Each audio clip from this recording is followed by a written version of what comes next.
मुकद्दस मरकुस की इंजील पहला अध्याय उसकी 3री आयत। और 3री आयत हमें बताती है कि जंगल में एक पुकारने वाले का शब्द सुनाई दे रहा था और वो पुकार पुकार के क्या कह रहा था, प्रभु का मार्ग तैयार करो और उसकी सड़कें सीधी करो।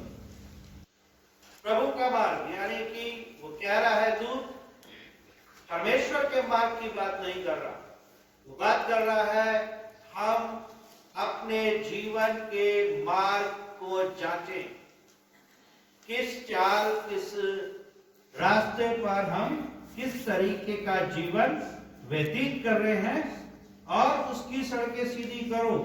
यानी कि अपने जीवन को प्रभु की नजदीकी में लेकर आने का मतलब वो दूत पुकार के कहता है कि उसका मार्ग सीधा करो। यानी कि प्रभु का मार्ग तैयार करने और मन फिराव का प्रचार जॉन द बैप्टिस्ट ने दिया। मन को बदलना, उन बातों से बदलना जो बातें हमें परमेश्वर से दूर लेके जाए, अपने मनों में प्रभु के नाम को, प्रभु के जीवन को अपने जीवन का जो है में अडॉप्ट करना, अपने हृदय में अडॉप्ट करना, मन फिराव। और जिस वक्त प्रभु यीशु मसीह का आना इस दुनिया में हुआ, और ये बिब्लिकली प्रूव है ये बात, क्योंकि पुराना नियम यशाया की प्रोफेसीज, यिर्मयाह की किताब ये बताती थी और यहूदी लोग पुराने नियम को पढ़ते थे और वो इंतजार कर रहे थे एक मसीहा का जो उनके लिए पैदा होगा। लेकिन जिस वक्त प्रभु यीशु मसीह का जन्म इस दुनिया में हो गया और प्रभु को लेकर हम 3 विचारधाराओं को यहाँ पर देखते हैं। और पहली विचारधारा क्या थी? जो यहूदी मत था, जो हमने पिछले संडे देखा था कि वो अपने घर में आया, अपने लोगों में आया, अपनी जाति में आया। यहूदी समाज जिनका भविष्य शास्त्र पुराना नियम, और वो मसीहा का इंतजार कर रहे थे, लेकिन वो इंतजार एक ऐसे मसीहा का कर रहे थे कि वो राजनीतिक पर्सपेक्टिव में आएगा, वो घोड़े पे आएगा और उनके लिए युद्ध करेगा और रोमी गवर्नमेंट से उनका छुटकारा करेगा। संसारिकता के अंदर वो सोच रहे थे, क्योंकि जिस गुलामी की बात वहां हो रही है वो संसारिक नहीं थी, वो शैतान की गुलामी थी जिससे छुड़ाने प्रभु आने वाले थे। लेकिन यहूदी लोग उसे एक्सेप्ट कर रहे थे कि वो राजनीतिक राजा होगा और वो हमारे साथ एक सेना बना लेगा, हमारा कमांडर बन जाएगा, हमारा सेनापति बन जाएगा और यहूदियों के लिए रोमी गवर्नमेंट से युद्ध करेगा। एक विचारधारा प्रभु यीशु मसीह को इस तरीके से एक्सेप्ट करने के लिए उनका मन बना हुआ था। दूसरा बात हम देखते जॉन द बैप्टिस्ट का, और जॉन द बैप्टिस्ट ने यह प्रचार किया कि उसकी मृत्यु होगी और वो हमारे पापों की शुद्धता के लिए क्रूसिफाइड होगा। और जिस वक्त हम लेंट के दिनों में जाएंगे, जब हम वहां पे मौका लगेगा हमें सुनने का, तब हम इन चीजों को और गहराई से समझने की कोशिश करेंगे कि यही मत जो आगे चलते चलते डिवाइड हो गए और वो रास्ता बन गया कि प्रभु को क्रूसिफाइड पे जाना पड़ा। लेकिन आज उसका हमारे पास ये टॉपिक नहीं है जिसके लिए हम बात करें। तो वो कह रहा है कि वो तुम्हारे पापों के लिए बलिदान चढ़ाया जाएगा। अब 2 सोच है, यहूदी सोच रहे हैं कि वो रोमियों को मारेगा, जॉन द बैप्टिस्ट करता है, वो कह रहा है कि वो तुम्हारे लिए मर जाएगा। लोगों को समझने में बड़ी परेशानी हो रही थी कि क्या सच्चाई है। प्यारे अजीजों, परमेश्वर का अलग पर्सपेक्टिव था कि उसने अपने दास को एक सेवक बनाकर इस दुनिया में भेजा। ये परमेश्वर की सोच थी। यशायाह 42 का जो हिस्सा आज हमने पढ़ा है, अगर आप इसको ध्यान से देखेंगे तो वहां पर आपको परमेश्वर की सोच कि सेवक के आदर्श क्या होंगे उसका जिक्र मिलता है। परमेश्वर अपने लोगों को इज़राइल के लिए एक सेवक देना चाहता था जो उनकी सेवा टहल करेगा। और प्रभु यीशु मसीह का आना सिर्फ इसी मकसद से था कि वो अपने लोगों के लिए एक आदर्श रखे।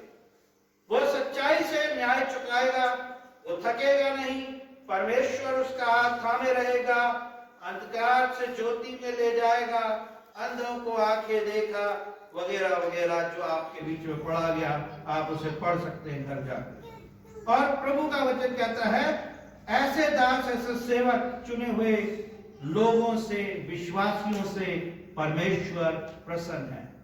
और वही बात जब आज हम देखेंगे कि जब जॉन द बैप्टिस्ट से प्रभु यीशु मसीह बपतिस्मा लेने गए तो आकाशवाणी हुई कि तू मेरा प्रिय पुत्र है, मैं तुझसे प्रसन्न हूं। प्यारे अजीजों, बपतिस्मे को लेकर हमारे जीवन में बहुत सारी धारणाएं हैं। बपतिस्मा मसीह विश्वास कहता है एक ही बपतिस्मा, लेकिन आज हम इमर्सन बैप्टिज्म पे भी जाने लगे। हम लोगों ने उसको एक्सेप्ट कर लिया। और पहले CNI के अंदर हमारे इसमें नहीं था, लेकिन अब हमारे यहाँ ये व्यवस्था की गई है और समय समय पे हम जो है इमर्सन बैप्टिज्म, ज्योति का बैप्टिज्म भी देते हैं।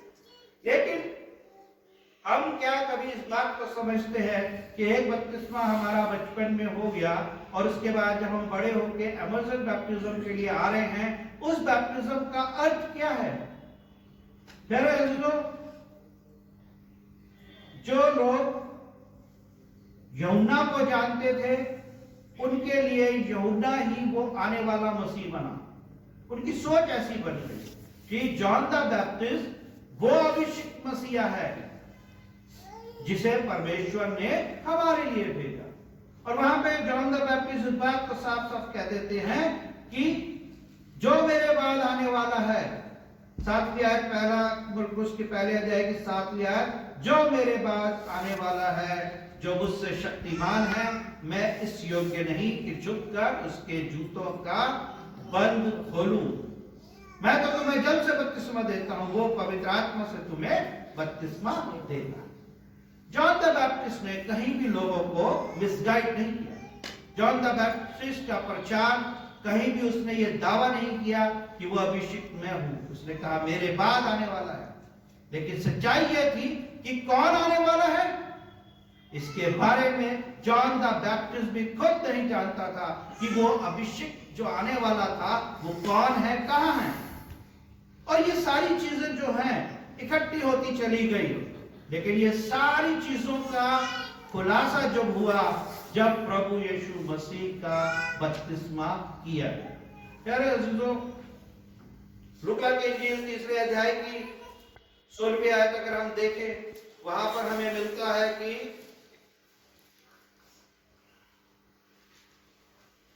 जो यूहन्ना ने सबसे कहा मैं तो तुम्हें पानी से बपतिस्मा देता हूं, परंतु वो आने वाला है जो मुझसे शक्तिमान है, मैं इस योग्य भी नहीं कि उसके जूतों का बंद खोल सकूं, वो तुम्हें पवित्र आत्मा और आग से बपतिस्मा देता है।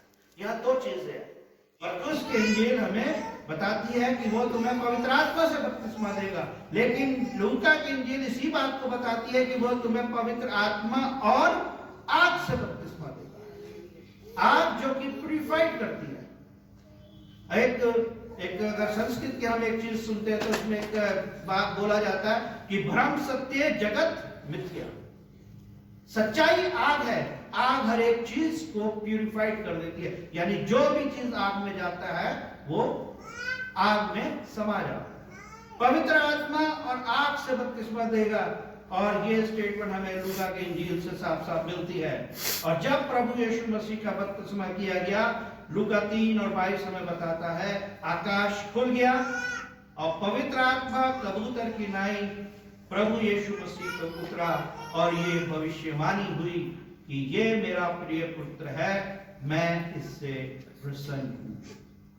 और उसी क्षण जॉन द बैप्टिस्ट यूहन्ना इस बात को समझ गए कि वो आने वाला अभिषेक कोई और नहीं, ये है जो हमारे गुनाहों को क्रूस पे ले जाएगा, ये है जो हमारे पापों के लिए क्रूसिफाइड किया जाएगा।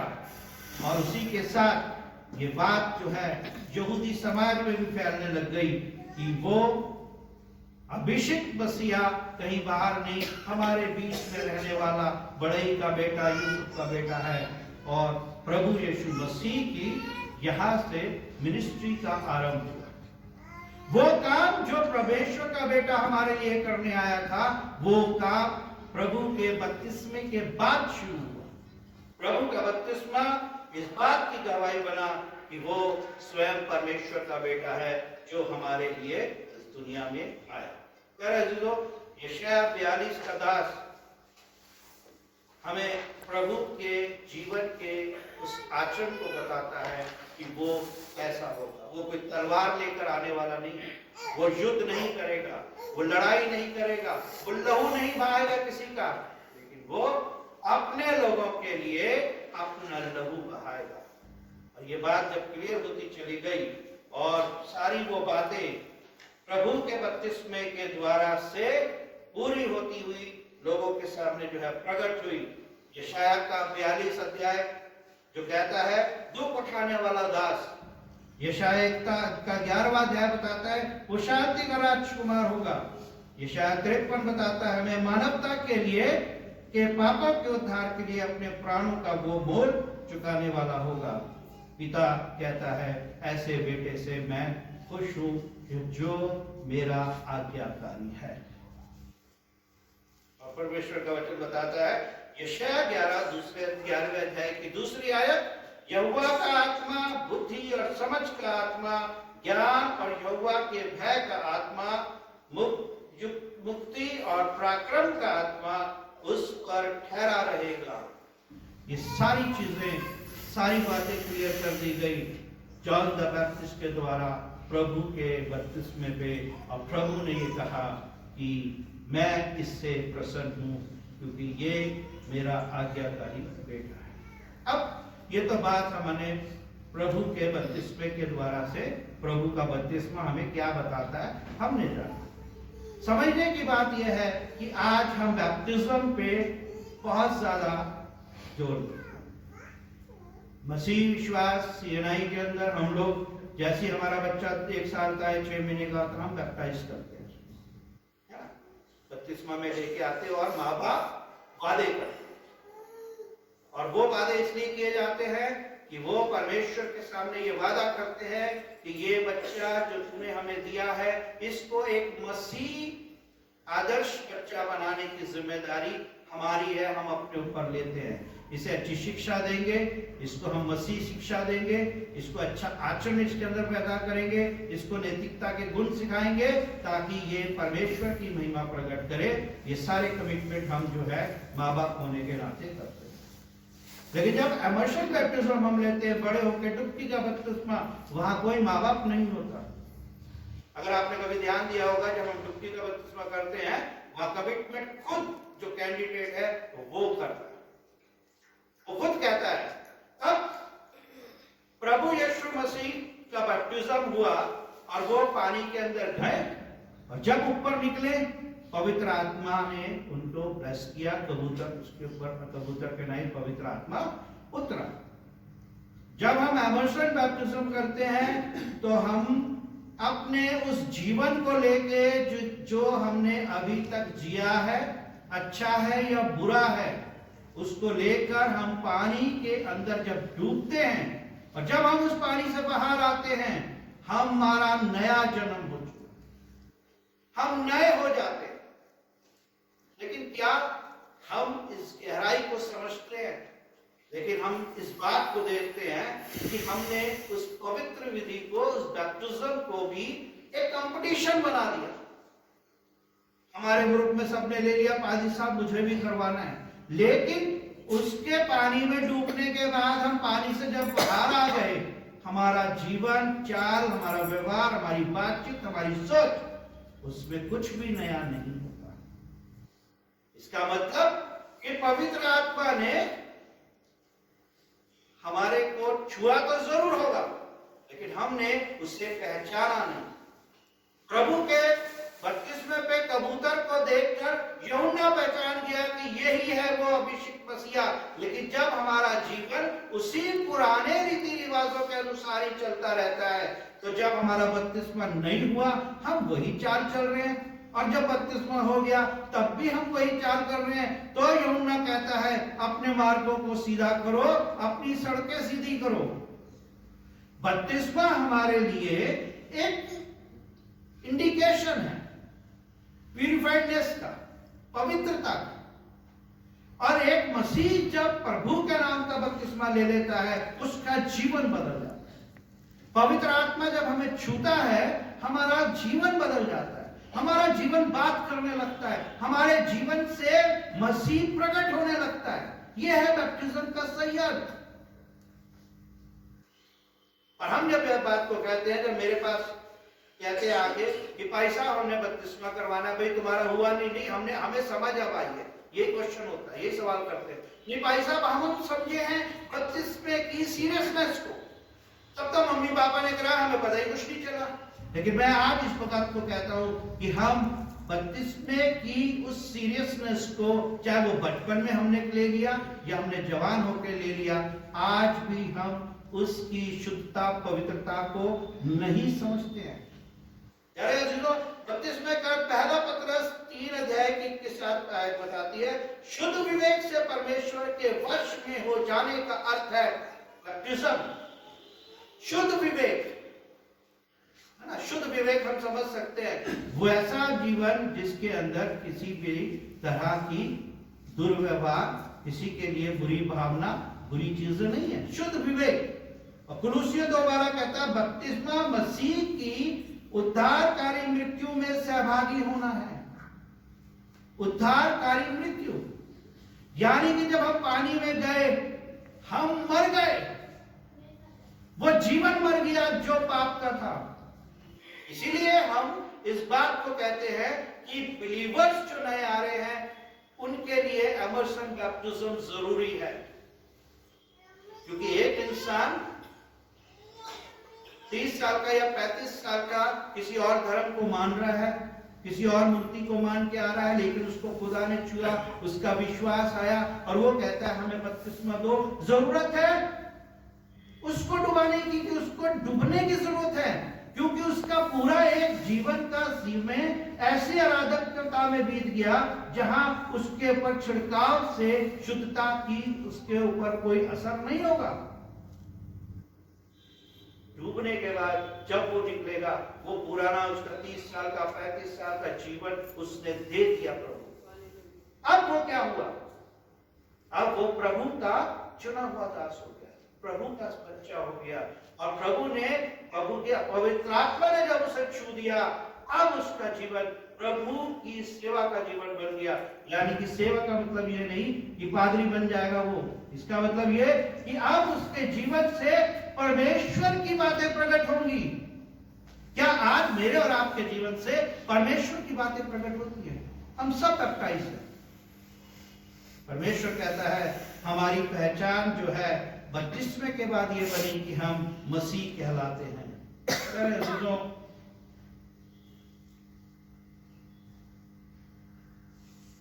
रोमियो 6 और 3 और 4 में लिखा है, हम सब जिन्होंने मसीह यीशु का बपतिस्मा लिया, उसकी मृत्यु का बपतिस्मा लिया। उसकी मृत्यु का बपतिस्मा, प्रभु की मृत्यु किस बात के लिए हुई? पाप के लिए। और अगर ये वचन कहता है कि हमारा बपतिस्मा प्रभु की मृत्यु का बपतिस्मा, इट मींस कि अगर हम बैप्टाइज हैं तो पाप हमारे जीवन में नहीं होना चाहिए। और अगर हमारा जीवन पाप के रास्ते में चल रहा है, चाहे किसी भी तरीके से हम पाप की गुलामी में हैं, तो हमारा बपतिस्मा झूठा हो जाता है। जो मृत्यु का बपतिस्मा पाने से हम उसके साथ गाड़े गए, तो इंसान नहीं करता, गाड़ना है अपने जीवन की उस सोच को जो शैतान से हमारे जीवन में आती है। जो जब तक हम इस तरीके से अपने बपतिस्मे को के दिन को याद नहीं करेंगे, वो बपतिस्मा हमारे लिए सिर्फ एक विधि बन के रहेगा। लेकिन सही मायने में जब हम प्रभु को के साथ गाड़ दिए जाते हैं पुराने जीवन को लेके, अब हमारे जीवन के अंदर एक नयापन आ जाता है। प्रभु का जीवन यहां से बदल गया। प्रभु यीशु मसीह ने जब पवित्र आत्मा ने उनको छू दिया, उसके बाद उन्होंने जो है अपनी सेवकाई शुरू करी। अंधों को आंखें दे रहे हैं, मुर्दों को जिला रहे हैं, सारे काम वो कर रहे हैं जो परमेश्वर का बेटा कर रहे हैं। उनका जीवन वहां से शुरू हुआ। इसलिए मसीह विश्वास में जब हम छोटे बच्चे का बपतिस्मा करते हैं, उसकी सोच ये है कि ये बच्चा अभी जो 1 साल का 6 महीने का है, अब से ये प्रभु की संगति में इसे हम देखें, ताकि परमेश्वर हमें इस योग्य बनाए कि इस बच्चे को हम ऐसा बनाएं कि जब ये जवान हो, प्रभु देख के कहे कि तुम मेरे प्रिय पुत्र हो, मैं तुमसे प्रसन्न हूं। प्रभु यीशु मसीह से प्रसन्न क्यों था परमेश्वर? वो आवाज आई, क्यों? क्योंकि वो पिता की आज्ञा के अनुसार जीवन को चला रहा था। कि आज प्रभु यीशु मसीह मेरे और आपके जीवन को देख के ये कहते हैं कि हाँ, तुम मेरे लोग हो, मैं तुमसे प्रसन्न हूं। और अगर वो आवाज आती है कि हाँ प्रभु हमारे जीवन से प्रसन्न है, आपका बपतिस्मा आपके लिए तब ब्लेसिंग है। अदरवाइज ठीक है, ट्रेडिशन है, कस्टम्स है, फॉलो कर रहे हैं, हम भी कर रहे हैं, आप भी करिए, लेकिन खुदा से हमें क्या मिला वो समझने की जरूरत है। प्रभु का बपतिस्मा परमेश्वर के पुत्र होने की पहचान बना। अब जाना लोगों ने 30 साल तक वो कंफ्यूज हैं। यशायाह ने जो प्रोफेसी की, यिर्मयाह ने जो कहा, कहां गया वो मसीहा? मैंने पिछले बार भी कहा था कि यीशु सीरियल आ रहा है, देखिए, उसमें वो सेकंड को ढूंढ रहा है, कहां छुप गया किसी को नहीं पता चल रहा, सब अपने अपने मत बना के बैठे। और जब हम ईस्टर के टाइम आएंगे तब आप देखेंगे यही जो साइकोलॉजी लोगों के दिमाग की बनी, जिसने प्रभु यीशु मसीह के क्रूसिफाइड के रास्ते को सीधा कर दिया। यही सोच आज भी हमारे जीवन में हम जो सोच बना लेते हैं किसी के लिए भी, हम उस सोच को तोड़ते नहीं। जरूरत है अपने आप को विश्लेषित, किसी भी एक संकीर्ण सोच में बंद कर जीवन जीना मसीह आदर्श नहीं है, बदलने की जरूरत है। किसी के जीवन में अगर हमें अच्छाई दिखती है, चाहे देर से दिखती है, एक्सेप्ट करना चाहिए, अप्रिशिएट करना चाहिए। और अगर हमारे जीवन में हमें लगता है हम गलत है, तो हमें यह भी जरूरत है हम करेक्ट करें अपने आप को। इसमें ना तो कोई शर्म की बात है, ना हम छोटे होते हैं, लेकिन हम उसी क्षण अपने आप को प्रभु के बपतिस्मे के साथ प्रभु की मृत्यु में गाड़ दो। यह है गाड़। ये जरूरी नहीं आप कोई कहे कि भाई साहब हमारा बपतिस्मा तो 40 साल पहले हो गया। नहीं, अगर आज आपको लगता है मेरे अंदर यह खामी है, उसके क्रूस पे दे दो, तब आपने अपने आप को प्रभु के साथ गाड़ दिया। अब आप नए हो गए। जब आप नए हो गए, नया जीवन, नई सोच, परमेश्वर कहेगा मैं तुमसे प्रसन्न हूं जैसे मैं अपने बेटे से प्रसन्न हूं। प्रभु का बपतिस्मा हमारे लिए मसीह में नया जीवन और नए जन्म की पहचान का जो है जीवन है। प्यारे अज़ीज़ों, हमारे जीवन का नया बनना हमें अनंत जीवन का वारिस बनाता है। वो जो पैराडाइज की हम बात करते हैं ना, स्वर्ग का राज्य हमारा होगा, यकीनन हमारा होगा। खुदा ने पहले अपने लोगों को रखा है, लेकिन वो तब होगा जब हम अपने जीवन को नया करें। इसलिए प्रभु यीशु मसीह से सवाल किया गया था, तो क्या मैं मरकर फिर अपनी मां के गर्भ से पैदा होऊंगा? नहीं, जीवन तो एक है। इसी जीवन में उस जीवन को मारना है जो प्रभु के विरुद्ध जा रहा है। और जिस दिन आपने या मैंने उस जीवन को मार लिया, उसी दिन मैंने अपने आप को प्रभु के साथ उसके क्रूस पे देके गाड़ दिया। और अब मैं जब बाहर निकल के आया हूं, पवित्र आत्मा ने मुझे छुआ, मैं नया हो गया हूं। तो मेरे नए होने के साथ यह मतलब नहीं है कि मेरे कपड़े नए हो गए। कपड़े बेशक आपके पुराने नए, लेकिन अगर आपकी सोच नहीं हो गई, आप पहले लड़ रहे हो, प्यार कर बांटने लग रहे हो, आप किसी से पहले जो है क्रोध से बातें करते थे, अब उससे मेल मिलाप की बात करते हो, तभी समझ में आ जाएगा कि परमेश्वर ने आपको छू लिया। प्यारे अज़ीज़ों, जिसके पास पहला यूहन्ना 5:12, जिसके पास पुत्र है उसके पास जीवन है, और जिसके पास परमेश्वर का पुत्र नहीं उसके पास जीवन भी नहीं। और कोई भी ऐसी जीवन जो शैतान के हाथों में गिरफ्त है, वहां पे प्रभु यीशु मसीह उसके जीवन में नहीं हो सकता। और अगर हमारे पास प्रभु का पुत्र प्रभु नहीं है, परमेश्वर नहीं है, तो हमारे पास जीवन भी नहीं, जीवन भी नहीं। फिर हम जीते तो जीवित दिख रहे हैं, लेकिन हम मरे हुए के समान। अगर कभी आपने महाभारत देखी होगी, बड़ा अच्छे एपिसोड थे, देखे होंगे, अगर आपको कुछ नॉलेज होगा तो मैं आपको बताता हूं। उस समय का सीन, जब युद्ध चल रहा है महाभारत का, श्री कृष्ण अर्जुन के सारथी है, सामने कौरव है, और अर्जुन को यह बोला जाता है कि जाकर इनको मार, तीर चला। और अर्जुन कहता है कैसे, मेरा भाई है, मेरे दोस्त है, मेरे रिश्तेदार है। तब वहां पे श्री कृष्ण क्या कह रहे हैं कि हे अर्जुन, इनको मारने से डर मत, क्योंकि ये मरे हुए हैं। सुने तो सिर्फ अपना काम करना है, क्योंकि मैंने इन्हें पहले ही मार दिया। उसका मतलब यह था कि जिसको अपने भाई का गला काटने पे रहम नहीं आ रहा, वो कैसे जिंदा है? सेंसेस तो मर चुके हैं, आत्मा में ये मरे हुए हैं, ये शरीर हिलता डुलता दिख रहा है। तू अपना कर्म कर, तीर चला और उनको मार। तो प्यारे अजीजों, अगर आज हम अपने ही भाई की बुराई कर रहे हैं, अपने ही भाई के लिए गड्ढा खोदते, अपने भाई का गला काट रहे, तो क्या हम जिंदा हैं? अगर हमारे अंदर किसी को दुख देख के दर्द नहीं पैदा होता, किसी का दुख देख के अगर हमारी आंखें नर्म नहीं हो रही, तो हम जिंदा तो है ही नहीं, हम तो मर चुके हैं आत्मा में। और जो आत्मा में मर गया, शरीर में भी मरा। प्यारे अजीजों, परमेश्वर हमें जीवित करना चाहता है, परमेश्वर हमें जिंदा देखना चाहता है, और परमेश्वर हमें अपनी संतान के रूप में देखकर ब्लेस करना चाहता है। प्रभु मुझे और आपको ऐसी तैयारी दे कि आज हम अपने बपतिस्मे के दिन को याद करें। अगर हमने बड़े होकर बपतिस्मा लिया है, उन कमिटमेंट्स को याद करें। और अगर हमने पेरेंट्स होने के नाते अपने बच्चों का बपतिस्मा कराया, तो हम अपने कमिटमेंट्स को याद करें कि हमने परमेश्वर से क्या वादा किया।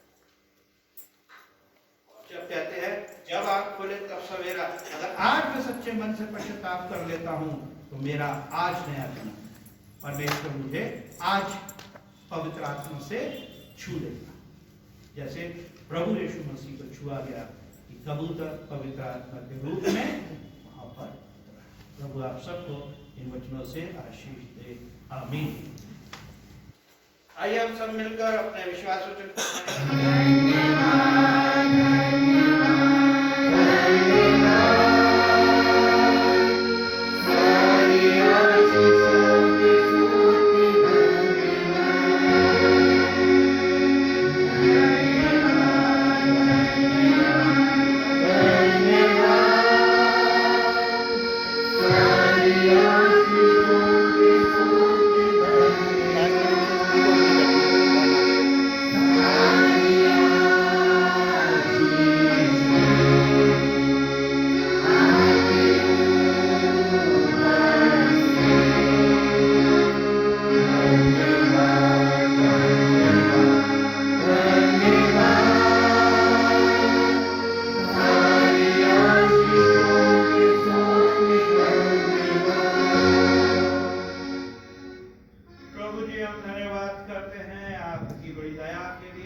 हमारे कसूर को माफ़ कर कि हम अपने कसूर को माफ़ करते हैं। मुझे आइश में पढ़ने दे, बल्कि बुराई से बचा, क्योंकि बादशाह खुद तुझका हमेशा तेरी। आमीन। हमारे प्रभु यीशु मसीह का अनुग्रह, परमेश्वर पिता का प्रेम और पवित्र आत्मा की सहभागिता हम में से हर एक के साथ अब से लेकर हमेशा तक होती रहे। आमीन। आने